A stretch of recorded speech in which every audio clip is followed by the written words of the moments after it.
We are absolutely rolling. Ladies and gentlemen, we are in absence, but also in the presence. We're in absence of Nick, but we also have a very special guest star today who has infinite wealth of knowledge about all things crypto and finances, and a very striking, intelligent individual that I am pleased to have on the show. So without further ado, I'm going to go ahead and bring him in. I'm going to ask you a few questions, and then just to kind of get to know who you are as a person. I appreciate that. And then we'll talk about the business. We'll talk about things, everything from crypto and finances and et cetera, et cetera.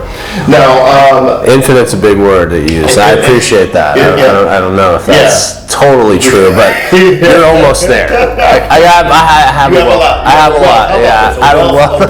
I do. No plain words. He has a wealth of knowledge that could behoove every single aspect of anybody who wants to know things about, not just money, perhaps life. Maybe there's some things in there that's laid in with life too, because they seem to run tandem at times. So there's that. Ladies and gentlemen, please bring on board Collin. Collin, just tell us a little bit about who you are, what you are, how you feel about it, and all of that good stuff. Yeah, I'm an entrepreneur at heart. I've been starting businesses since I was washing cars on my block at 14 years old. Okay. I was always involved in business. My father was an entrepreneur. I would go to meetings with him and listen, and that was what I was meant to be my whole life. And did you know that early on, like when you were 14, did it just click for you? It was like, I'm an entrepreneur. I think at 14 I didn't even know how to spell entrepreneur. So I think I knew I had it in me. My grandfather was an entrepreneur also. He was in the garment business. Brought my dad into that business. So I had that spirit, but I also at 14 thought I might be an NBA basketball player too. So as kids do. So you are pretty tall. So I had a backup. My backup was being an entrepreneur if I didn't make it, which I didn't. Well, I can still shoot a little bit, but that's about. I'm 6'3". 6'3". Yeah, so I can put it in the hole. And were you tall at 14 then too? I was pretty tall. Yeah, I was pretty tall. Were you good though at playing ball? I was pretty good. Yeah, I played against a lot of NBA guys, a lot of guys that. Pooh Richardson, who played in the NBA for many years. Toby Bailey. I played against a lot of NBA guys. Wow. And I could hold my own, but I was not as good as and had some health issues too with my body that kind of made it difficult. But not with the mind, not with the entrepreneur mind. No, that was kind of moving in a young age. So it's safe to say that you are, at least as far as we know, third generation entrepreneur. Yes. Okay. As far as and then also, because we're tapping into some, variety of things, you mentioned the energy of that. You said it was kind of like in your being already. So this could be a generational thing that was passed down to you that just kind of fit with you, right? Yeah. You kind of had a calling or just kind of already was lined up for you. Yeah, I think I've always been fascinated with all types of businesses from a young age. Even my mom would always say that I'd go to meetings with my dad, and they'd be talking about, and I would ask a lot of questions that a 14-year-old, 15-year-old kid wouldn't ask. I was just kind of fascinated in how businesses work, how they make money, how they generate business. It was all of that was sort of fascinating to me. So in my early 20s, I started a few businesses that failed, and I think it was fantastic for me to fail early and have some pretty significant failures. Right. So let's just, before you go on, let's just have a moment about failure, because anybody out there who has been doing any kind of business knows that oftentimes the gem of projection of where you're going to go in your businesses comes from the actual failure. So if you start off right away and you have lots of success, that kind of sets you up for failure in a sense. So this failure early on has kind of been a gift for you in a sense, right? Humbling. And it's humbling, and also it lets you know that everything's going to be okay. Because I think the big fear when you start a business is that if it doesn't work, that the world's going to end, and you lose time, which is the most important thing to any human, I believe, is like maximizing time. Definitely. But also in that time, by having these failures, I was able to figure out what I was good at, what I didn't see going on in those businesses, and a lot of it just came down to control. I wasn't in control of those businesses. I was an investor in some businesses. I was part owner. I wasn't in complete control. Right. And for me, that was a good learning lesson. Okay, so just let me kind of figure this out a little bit without getting into too much of the details of the actual business. You open up, you had businesses, but you also had business partners. Correct. And they were making decisions that you didn't have any control over. Correct. And so therefore, that part of it failed. But what he learned, the valuable lesson was, I need to be more in control over things that I need to do in order for me to put the business where I want to put it in order for it to have a success. Yes. All right. Absolutely. And then also in your 20s too, I think there's a few things that happened in my 20s. One, I didn't hire the right people. I think as a business owner, you try to do everything, right, and then you do a lot of things badly. So I did a combination of things. One, I wasn't in total control. Two, I wasn't willing to pay for great talent, and that was a good learning lesson for me, is having talent and having people work with now, you. when you say talent, we know Steve Jobs always says stuff like, he didn't invent the cell phone, he just made it better. He surrounds himself with people who are smarter than him doing that job. Is that what you kind of alluding to? Absolutely. Yeah? Absolutely. I've always, all my success has been me going in a path that I knew was the right path, but also realizing that I don't know everything. And in my 20s, I learned through those failures that I needed to get more experience. I needed to surround myself with the right people. And then the third thing for me was that my health was not in a good place. I had a number of surgeries on my body, and I mentally couldn't focus because my health wasn't right. And so I knew that until I got my health right, I was never going to be the person that I could become. Right. And right as all those things were happening, I was having some failures in business. My health wasn't great. I met my future wife, and kind of set me on the right path. So yeah. Now we've alluded to this in the beginning of how finances can actually intersect with life, how life is in and of itself. So you've heard Collin talk about how his physical self, his health wasn't all the way right, and somehow it kind of not necessarily mirrored some of the failures, but it did call attention too. Like, you weren't exactly 100% healthy in one way, and it also was reflected in some of the choices or the business model that you were trying to pursue as well. Personal and business. I think you when your health isn't right, you're not feeling good on a day-to-day, you make a lot of short-term decisions, and you also aren't thinking about the whole scope, because I was in pain. I was in a lot of pain, and so when you're in pain, you can't really figure out what's important. And I think once I met my wife, we fell in love, and she was, a great, incredible influence on our lives. And then, so that part of my life kind of got better, and then I started to have some surgeries to help with my ailments. And then it just things like, everything just started to open up. So your wife sounds like a beautiful person, came into your life and has done some miraculous things. I don't know about healing you, but definitely gave you some love in a way that allowed you to heal. Yes, absolutely. Yeah, no, she did. I mean, it's a pretty remarkable change in my life since we've got together, and I think we are partners in everything.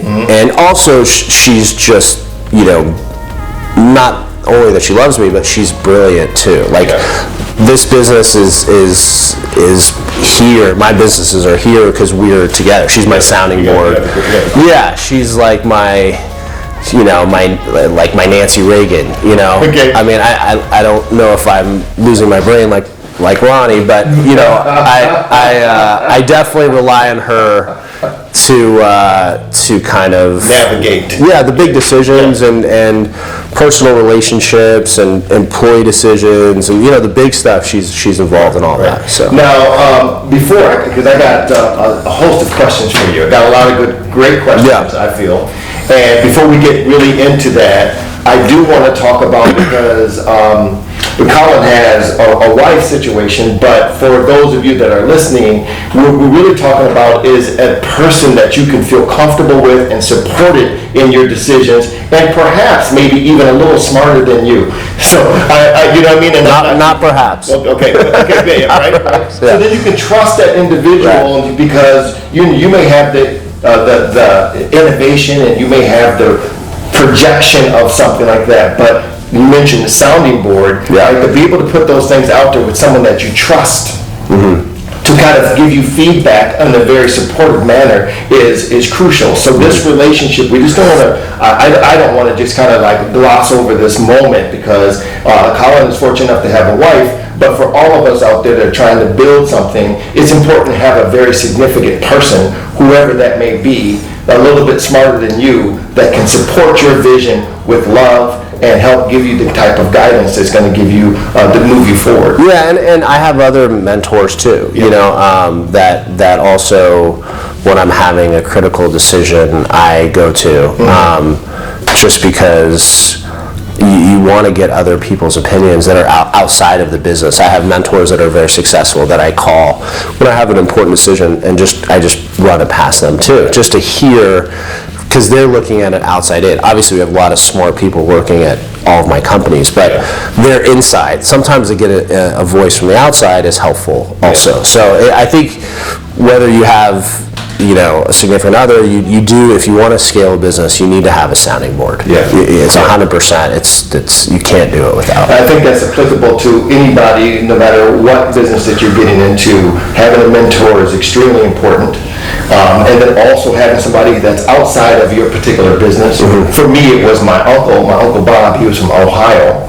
And we would talk about acting a lot. And then he would end up giving me some advice. And at first I didn't shun it, but I was just like, but you don't know the business. Right. But then later, almost like planting seeds later, there's like 4 or 5 things he said to me about stage presence.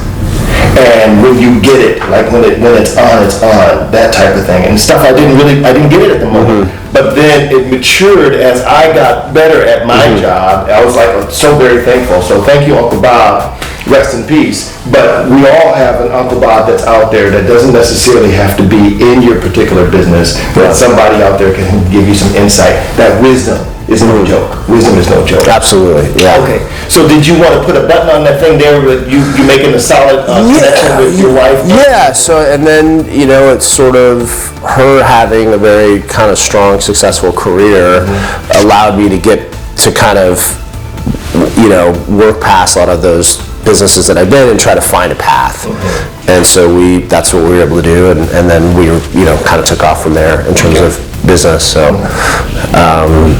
yeah. So here we go. I'm going to jump right in. Yes. Okay. Now, for those of you who remember when we were younger, we were in grade school and whatnot, you wanted to get to know someone and play 21 questions. I don't think I have 21 questions, but I do have some questions that are going to help us get to know the financial side of you a little bit better. So my very first one is, you talked about the car wash or whatever. What was it? Was it a car wash?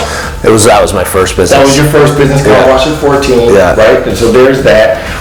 And then that moved into, what would you say is your first legitimate and significant investment that you've ever made? Your very first one. You know, this is not a direct answer, but I think my first investment coming from my failed businesses was something that my mother said, which was, the next business you need to invest in yourself. Like, you need to believe in yourself. Yes. That was my biggest next investment. I was in commercial real estate also before I got into alternative investments, and I learned a tremendous amount in commercial real estate. Not just learning how that world works, but also the people that I was around. All the people I around, for the most part, were all immigrants. Okay, wow. All you know, the people that were in commercial real estate. All the people that own all the buildings that everyone was living in. Interesting. Most of them were from another place. Wow. That's fascinating. Yeah. I mean, you know, there's you know, some of these legacy families that have owned real estate for 50 years plus, but for the majority, they were people that had come here with very little amount of money, had fled a country, and just put their nose in the grindstone and just really built something. They made something. Yeah, made something fantastic. A lot of these buildings that are around are actually owned by people from another country that had a very strong work ethic. Yep. And then you picked up on the variety. There was a common denominator, no matter where they were from. Yep. That hard work and that investment into the commercial real estate. But let's take a moment for this thing that you have here. He said, invest in himself. I love that term because it seems like so readily available. Like, okay, invest in yourself. But I think the actual application is different. You know, you can say invest in yourself, but how does somebody actually, first of all, even make a discovery? How do you invest in yourself? Well, what did you do? There's a lot of ways. There's one, education is one.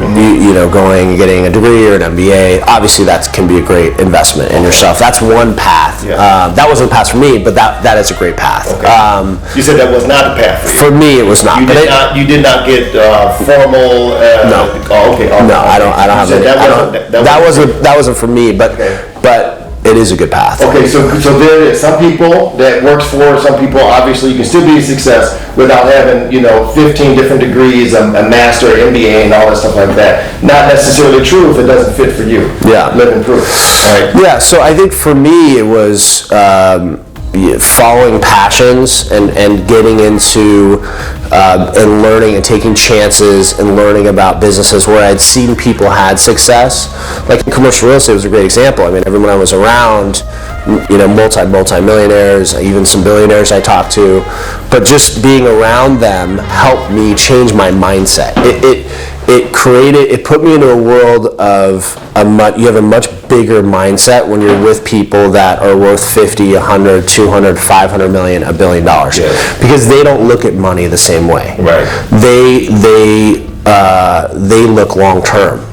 They invest long term. Similar to what the Chinese government does. They don't have a plan for the next 4 years or 2 years like our government. They look for the next 100 years. Our government, 6 months. 6 months, right. So they look at money different. And I think that education about how they look at money and they look at acquiring assets and they look at diversifying and they look at opportunities. That's how really wealthy people are always. They're always looking for opportunities. Looking for opportunities, always diversifying, right? And the passion is a big one here. Passion, absolutely. And trying to fall in love with whatever you're doing. Now, the idea that you're going to fall in love with every job or every business, I think that's total bullshit. Okay. I don't think you're going to love everything that you do. But if you put passion into it, regardless if you love it or not, you will get something out of it. Okay, good. So I do believe that you have to put passion into everything you do, but you're not going to love every single. You're not going to love every job. No. You're not going to love, but it's not important because you can take things out of that and that experience and bring that to the thing that maybe you will end up being. Okay. All right. So we have invest in yourself, and we have tools to do so. Number one tool doesn't apply necessarily to Collin's situation, but invest in education, right? Get a degree, whatever. There's also a ton of things there's podcasts that are out there. There's shows like this that can help out a whole lot. But there's also master classes or whatever, just something to kind of feed you in the educational life. I love what you also said about passion, because I think this is again applicable to anything you want to get into. Right? For me, I'm very passionate about my particular profession. You guys know that already. But that has allowed me to sustain through all of the non-paid internships that I did. All of the, getting coffee or doing whatever it took for me to get to where I'm at. I didn't necessarily love that aspect of it, but it built character and it allowed me to see things differently. Yeah. You know what I mean? Which is like when you're surrounding yourself with the people who are the movers and shakers. Right. People who are doing things. It expands your, I don't want to say small mentality, but it does expand your mind to say, oh my God, if I can get, in order to get here, I have to think like these individuals. Yeah. Yeah, I remember. It's funny, we were talking about like jobs that I just remember now thinking about acting. I got a job working for a company that would send extras to shows. And so our job was to find extras and then make sure they show up. Okay. And I remember that I watched everybody on the phone, and it was a pretty good job. It was my early 20s.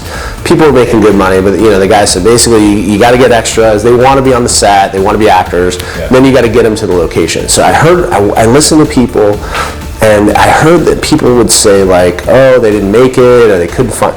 So what I decided to do was I decided to drive to there was like 2 or 3 locations, drive to the locations visually myself, and then when I would give the people, I would actually give them the full instructions with like landmarks, so they couldn't get lost. And I don't know, the guys on the floor thought this is a stupid idea, but then I started doing that, and within like a few weeks, like that we had like 95% of the people actually showed up, and the boss came out and he loved that. And he said, "What did you do?" And I said, "Well, I just drove there, and I would just tell people, oh, there's an in and out here. You go right, there's a this, and you get off the freeway." And because this was before 20 years before GPS, this is before. This is prime Thomas guide. Yeah, exactly. That's what they used to do. They used to just give them the coordinates on top. And I used to say, a lot of people don't know how to read this. They don't know how to read it. Yeah, they know how to read it. So, and especially today, nobody knows how to read it. So. Exactly. The Thomas guide is our archaic situation.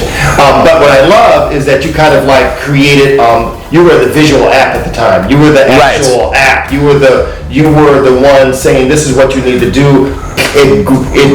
People caught on to that, and it motivated them getting there. So it wasn't necessarily the job that wasn't getting there; it was the direction. And your insight. Yeah, I just thought I could do a better way. Right. That's sort of why I focused on that. All right. So I have another question. Yes. Here it comes. It comes in and it says the pandemic changed corporate process.